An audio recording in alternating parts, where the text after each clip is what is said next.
Aqui no nosso estúdio, a gente recebe o doutor Rivelino Amaral, ele é advogado criminalista. Muito obrigada, doutor. Eu que agradeço. Pela sua participação.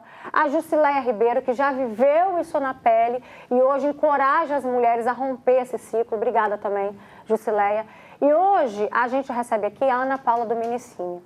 A Ana Paula é mais uma mulher que acaba de entrar para essa estatística aí de violência, né?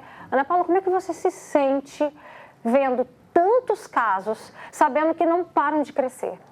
Roberta, hoje o que eu me sinto assim é até muito decepcionada.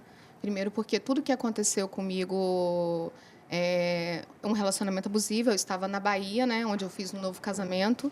Então, na audiência de divórcio eu fui ameaçada de morte. Lá eu tive até um apoio grande para retornar, tá? Porque senão eu ia morrer, porque depois de 5 dias eu não tinha notícia dos meus filhos e fui ameaçada com meu filho no colo de 5 anos, ameaçado de morte. Então, eu tive que vir embora, largar tudo, empresa, tudo, com 5 malas, correr para o Espírito Santo, onde eu me sentiria segura. Mas esse é um dos casos que eu mais estou triste de acontecer. Por quê?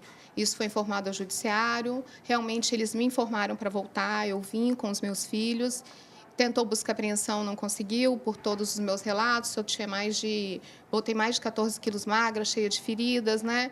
Toda machucada psicologicamente, né? Todas as violências eu sofri grávida, eu estava com 7 meses de gestação quando começou todas as violências. E chegando aqui no meu estado, onde eu deveria ser protegida, teve mais de 10 descumprimentos de medida protetiva, onde a delegada mesmo de Feira de Santana, Bahia, falou nunca chegou aqui. Nunca chegou aqui. Então, assim... Mais de 10 medidas protetivas descumprimento. Só de... Aí, ele... Como o judiciário mesmo demorou mais de 1 ano para decidir... De pensão, de execução de pensão, tem mais de 200 mil. Isso tem mais de 1 ano e meio e nunca foi nem resolvido. Inclusive, o meu divórcio foi... descobriram agora que ele foi arquivado e que sumiu, que voltou tudo para a Bahia. Gente, daqui a pouquinho a Ana Paula vai contar mais detalhes da vida dela, mas só para adiantar para vocês de casa... Tem 400 dias. Tem 400 dias. Que eu não vejo meus filhos. É inacreditável isso. Que uma mãe de 2 filhos não consegue ter o contato físico com as crianças. Ele fugiu. Daqui a pouquinho você vai contar para a gente, então, a respeito dessa situação que você está vivendo. Tá bom. Jusileia, a gente sente um desespero na fala da Ana Paula. Você já passou por essa situação e você hoje acolhe mulheres que vivem esse mesmo drama, né? A realidade para conseguir resolver as coisas é mais difícil do que a gente possa imaginar? Boa tarde, Roberta. Roberta, sim, é muito difícil mudar. O doutor Rivelino, nós tivemos aqui o ano passado, ele falou sobre não ter políticas públicas de acolhimento. Então, assim, essas mulheres não se sentem acolhidas. Então, assim, nós estamos... Por exemplo, assim, a gente estava achando... Porque se as políticas são eficazes, Roberto, por que nós tivemos esse aumento? É só a gente começar a refletir. Se as medidas públicas que estão em execução elas são eficazes para o combate à violência e ao feminicídio, por que nós tivemos um janeiro atípico? Ou seja, nosso janeiro foi pior do que na pandemia. Foi a série histórica, nós matamos muito mais em janeiro agora do que na época da pandemia, que os maridos estavam confinados com as esposas. Então, tem alguma coisa errada. Palestra não resgata a vida de mulher. Palestra, eventos, não adianta. O problema que nós estamos na omissão é o seguinte... Incentivamos a mulher a denúncia, incentivamos todas elas a denunciar, vão denunciar. E nós não acolhemos essa mulher. Igual no caso da Ana Paula aqui, faltou acolhimento, faltou falhas. Negócio, ela foi revitimizada pelo judiciário, pelo Estado e por tudo, e por todas as outras. Nós temos o caso de uma mulher, que eu até te mandei a foto, ela está acamada, Roberta.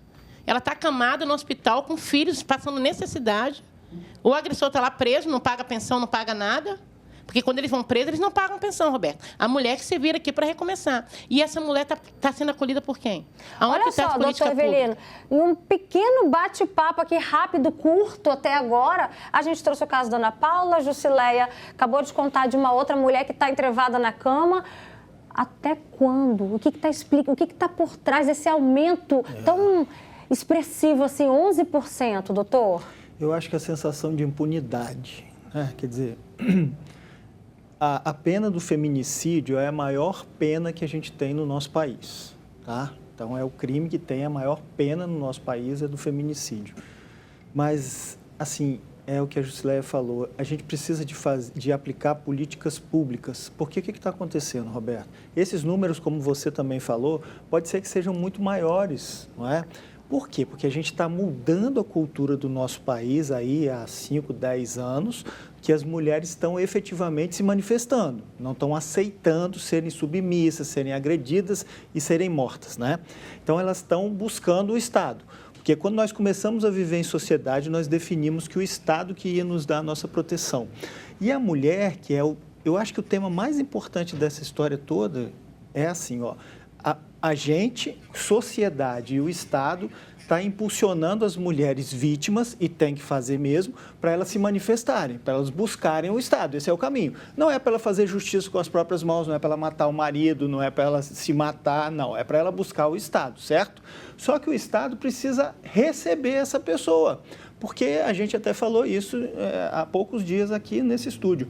Como que a mulher vai, então, Roberta, ela é agredida, não precisa ser fisicamente, não, verbalmente, ela está com medo, está acuada, aí ela vai à delegacia, tá? E o Estado fica proporcionando mecanismo. Delegacia especializada de violência contra a mulher, medida protetiva, botão do pânico, visita tranquilizadora, o Estado fica se movimentando, mas não é suficiente, porque aí a mulher vai à delegacia e depois ela tem que voltar para a mesma casa para conviver com aquele seu agressor. E quando esse agressor recebe, então, uma notificação de que aquela mulher que está vivendo com ele sobre o mesmo teto foi à delegacia para falar dele, aí a gente imagina a reação. Ele tira a vida dela. Então, quer dizer, olha, é complexo, né? Porque a gente vive num país onde as crianças estudam em curral, onde as pessoas morrem na fila do hospital, com índice de desemprego lá em cima, enfim, tudo isso influencia, inclusive, na violência contra a mulher. Mas, assim, o Estado precisa, de alguma forma, acolher essas mulheres, porque não adianta ele incentivar as mulheres a se manifestarem e não tirar essa mulher daquele lugar, porque ela vai perder a vida.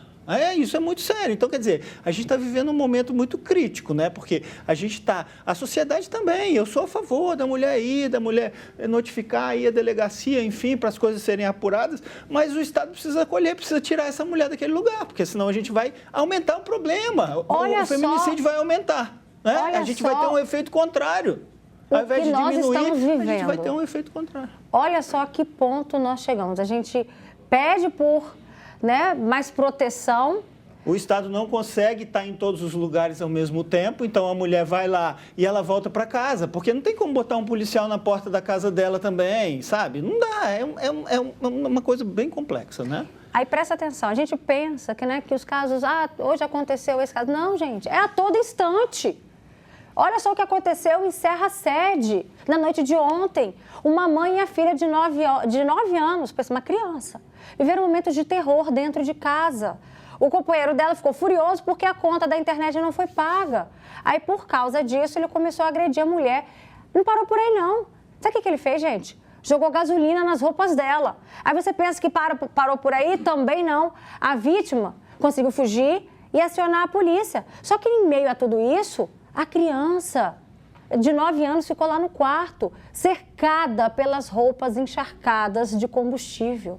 Aí pensa, com medo, a mãe chegou a gritar para que a filha pulasse da janela. O suspeito fugiu antes da chegada dos policiais e ainda levou o celular da vítima. A gente está falando da violência crescente que a mulher está sofrendo, gente. Houve um aumento de 11% em comparação ao mesmo período do ano passado. A gente está falando aí do primeiro mês do ano. É inadmissível isso.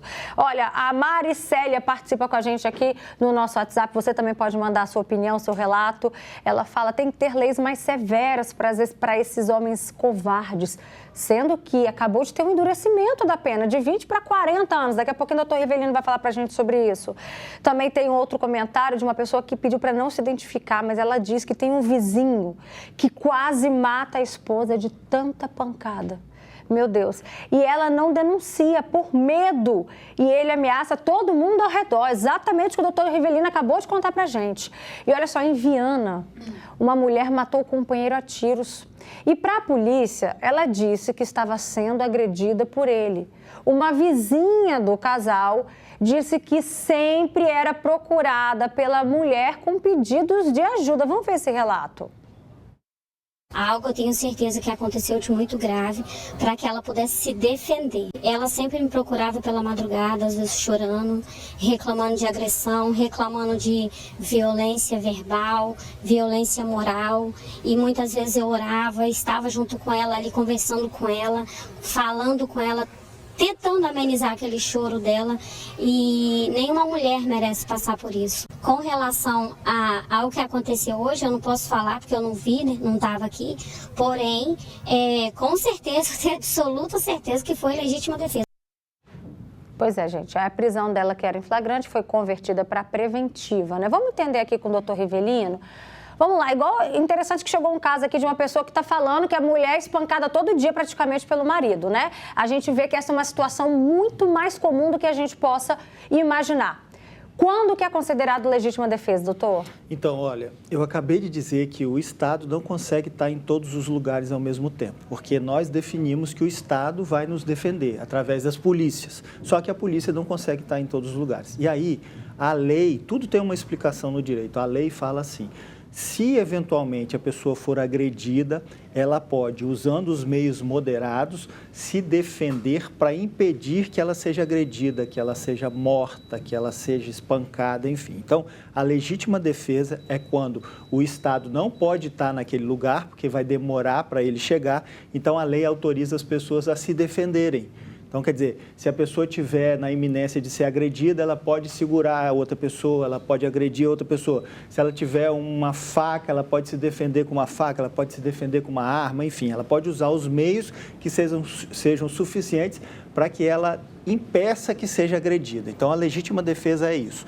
Só que a interpretação, não é? E aí a gente tem alguns atores, quando isso acontece, a gente tem, primeiro, uma interpretação de um delegado, que vai receber essa ocorrência e vai analisar se aquilo foi legítima defesa ou não. Não tem uma tabela, sabe, Roberto? É interpretação. Então, talvez eu entenda que era legítima defesa e talvez você entenda que não.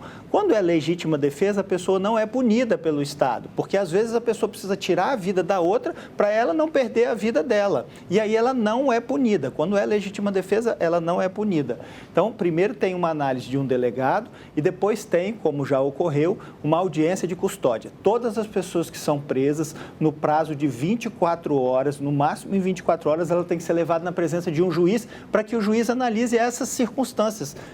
E nesse caso, por exemplo, o juiz, pelo visto, entendeu que não era legítima defesa e converteu a prisão dela para prisão preventiva, que é uma prisão que não tem prazo para terminar. Mas a gente pergunta, né, se ela estava sendo ameaçada, se ela tinha acabado de sofrer agressão também dele, como que há um entendimento veja, assim? Olha, essa testemunha, por exemplo, ela é determinante para isso, né? Essa testemunha poderia e deveria ser levada para ser ouvida na delegacia, porque ela ia relatar.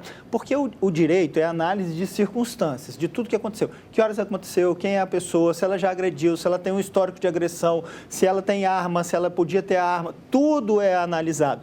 Quem são os vizinhos, se alguém ouviu, se tem testemunha, se tem filmagem, se tem gravação, tudo é analisado. Então, é essa testemunha, por exemplo, que relata que essa pessoa vinha sendo agredida, ela era determinante para elucidar. Quer ver só um exemplo? A Jusileia, ela está aqui hoje, graças a Deus, e graças ao filho que se meteu numa briga para salvar a mãe.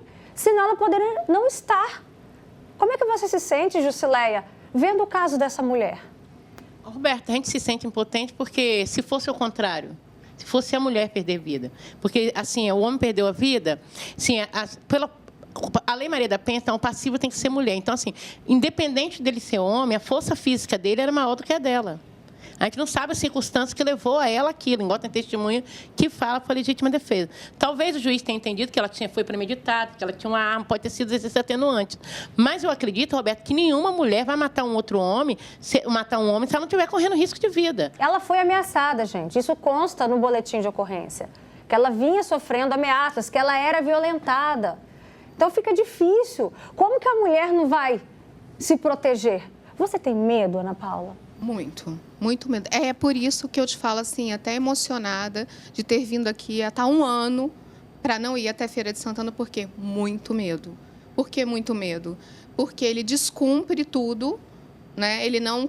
eu fui para buscar as crianças, tem descumprimento de medida protetiva, tem mais de 10, teve descumprimento de decisões judiciais, A guarda é compartilhada, não sei como, se tem medida protetiva. Derrubou mais de 2 na Bahia, eu consegui retornar uma aqui. 70 dias sem falar com meus filhos, medo, eu estou desesperada. Hoje, eu não consegui falar com minha filha no dia do aniversário dela. A família, nenhum deles me bloqueiam.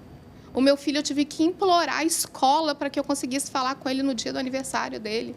E eu vou entre a razão e a emoção. E a partir do momento que eu passei mal, quando ele levou as crianças de forma não judicial, porque ele, por toda a minha situação, ele se aproveitou daquilo ainda de falar que eu posso ter surtos psicóticos de não criar os meus filhos. Então, assim, a situação é demorada. Quer dizer, em dezembro era para eu estar com os meus filhos, foi descumprimento, está no boletim de ocorrência que pode estar aí. A delegacia da mulher lá está apurando as coisas, só que isso não abala o meu emocional. O que acontece? Já vai fazer 400 dias, a minha filha tem 1 ano que não me vê e ela grita mamãe. E o que eu faço? Se eu vou, eu posso não voltar. Doutor Rivelino, diante de uma acusação, várias acusações aqui, de violência psicológica, violência patrimonial, física, descumprimento de medida protetiva, mais de 10, né? A gente pergunta, não era em uma situação dessa, esse agressor está preso? Claro, ele representa risco para ela. E, na verdade, ele representa risco para ela e risco para a sociedade. O que se analisa é assim, essa pessoa representa risco para a sociedade. Sim, porque se ele está descumprindo decisão judicial, se ele descumpre medida protetiva, ele representa risco, quer dizer, ele acha que ele está acima do bem e do mal e cabe sim. A prisão preventiva, que é essa prisão que eu acabei de dizer, que não tem prazo determinado para começar, para terminar, enfim, ela visa justamente proteger a sociedade, retirar as pessoas que representam risco para a sociedade do nosso convívio, porque ela pode agredir a ela, pode agredir a você, né? Então, quer dizer, o objetivo da prisão preventiva é retirar a possibilidade dessa pessoa vir, por exemplo, a tirar a vida de alguém. Aí, assim, tudo isso é analisado. Então, se a gente tem descumprimento de medida protetiva, descumprimento de decisão judicial, certamente uma análise de prisão preventiva seria muito bem-vinda. E, doutor, uma coisa que eu só te falo, eu estive na cidade, eu fui escoltada, a delegada da cidade de Feira de Santana, ela teve ao local, porque sabia que ele esteve de manhã, com determinação que eu pegasse as crianças para as férias, porque a guarda é compartilhada e está para se definir o que aconteceu, porque a juíza aqui se julgou incompetente em algumas coisas, porque as crianças foram levadas, Então, e mesmo assim ficou 5 meses, mas não foi sem ordem judicial, foi levadas e pronto. E eu fui buscar com um advogado, com segurança, eu tive que ser escoltada até a saída. A delegada, como é a doutora Clécia, a testemunha, foi até a casa da mãe dele. Ele prometeu que comparecesse à delegacia no outro dia, não compareceu. Então, eu fui à Feira de Santana, voltei mais uma vez sem ver os meus filhos, segunda, quarta e sexta, onde ele só deixa eu ver os meus filhos para ver como é que está a minha questão emocional, porque eles desligam na minha cara, dão risada, aparecem em vídeos e essa tortura psicológica vem me marcando todo o corpo de hematomas. Fui ao DML, fiz tudo isso, porém, eles não entendem, não conseguem compreender ainda a tortura psicológica. Gostaria que você me ajudasse a entender isso, porque eu não sei mais como provar isso. Claro, perícia médica. Tem que pedir para ser realizada uma perícia para comprovar que você está sofrendo toda essa violência. Isso foi, tem porque até é o que eu acabei de aí. dizer, A violência não é só uma violência física, pode ser uma violência psicológica, Impor medo. E essa violência psicológica, ela gera, inclusive, a impossibilidade da pessoa exercer as suas atividades do dia a dia, de ir trabalhar, de ir à padaria. A pessoa tem medo de sair, de ir à padaria, de ser agredida, enfim, Olha só que interessante o comentário do Patrick. A gente gosta muito da audiência, da participação masculina, para que a gente consiga equilibrar, os comentários, os pontos de vista aqui no programa. O Patrick diz: homens matam mulheres todos os dias e não são presos. Uma mulher agredida age por legítima defesa e acaba presa. Ele diz: a lei é machista. Jusileia, só para a gente finalizar, você que lida com tantos casos de tantas mulheres que sofrem essa violência, como é que é para essas mulheres viverem com esse sentimento do medo? Roberta, é um sentimento que elas vivem pro resto da vida. assim, a gente pensa que a gente saiu do ciclo, deu uma medida protetiva, a gente se sente perseguida, a gente sente que aquele agressor ainda Olha vem. o que aconteceu com a mãe do Bernardo, Tá, gente. assim, a mãe do Bernardo, assim, a medida protetiva traz uma falha que diz que o agressor, não, o pai não é impedido de visitar o filho, ou seja, nós somos agredidas e mesmo assim nós temos que compartilhar essa guarda com esse homem agressor. Então, assim, eu já tive casos assim, de um homem pegar meu filho. Então, assim, o que eu falo para você é o seguinte, Roberta, nós estamos investindo, igual o doutor Riverino falou, em divulgação para que essas mulheres denunciem, mas nós não estamos garantindo o direito dessas mulheres viver. O oficial de justiça entrega medida protetiva dentro da casa com a mulher junto com o marido. Igual o doutor Riverino falou, isso é sinal de feminicídio. Roberto, o que me chama a atenção e tem que chamar a atenção de todo o Estado é que em janeiro matou mais do que na pandemia. Isso é caso para poder ver. As mulheres estavam confinadas na pandemia. Em janeiro, com todo mundo livre, morreu mais mulheres. Tem alguma coisa de errado acontecendo. A gente precisa chamar a atenção das nossas autoridades. Não dá para simplesmente noticiar números e ficar assim aqui falando. Não, alguma coisa precisa ser revista, alguma coisa precisa ser feita. Não é possível. Ana Paula, obrigada pela sua participação, pela sua coragem. A Ana Paula está aqui hoje, gente, porque ela falou, Roberto, eu não tenho mais outra saída. Eu preciso expor o meu caso. E essa mulher precisa de proteção, atenção do nosso Estado. Obrigada, Jusileia, também, pela sua presença. Obrigada, doutor Rivelino, sempre compartilhando com a gente todo o seu conhecimento, sua sabedoria e orientando os nossos telespectadores.